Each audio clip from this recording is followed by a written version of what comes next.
सिंध पाकिस्तान मुल्की और बैन अल-अक़वामी सतह पर मुतहरिक होने लगे।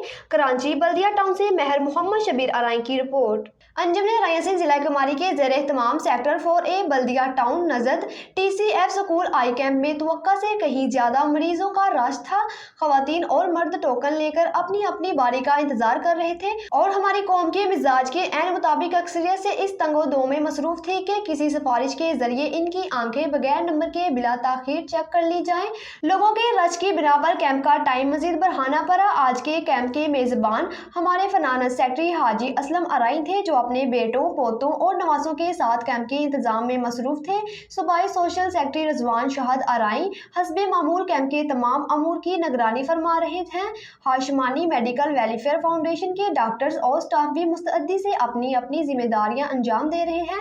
अंजुमन राया सिंध जिला कुमारी के ओहदेदारान भी पुरजोश अंदाज में कैंप में मौजूद थे। रजवान शहद अराई, सदर साबर अराई, हाजी असलम अराई, शबीर अहमद अराई, हैप्पी होम मौलाना अख्तर मोहम्मदी अराई, आहद अराई, डॉक्टर आमिर शबीर अराई, चौधर इकरामुल हक अराई, डॉक्टर नसीर अहमद और महर जमीद अब्बास अराई के अलावा इलाके के समाजी और सियासी शख्सियात आसफ मूसा, हाजी औरंगजेब, अमजद गुलाब और दीगर मौजूद थे। कैंप में 275 मरीजों का फ्री चेकअप किया गया और फ्री मेडिसिन दी गई, जबकि 40 मरीजों का फ्री ऑपरेशन तजवीज़ किया गया।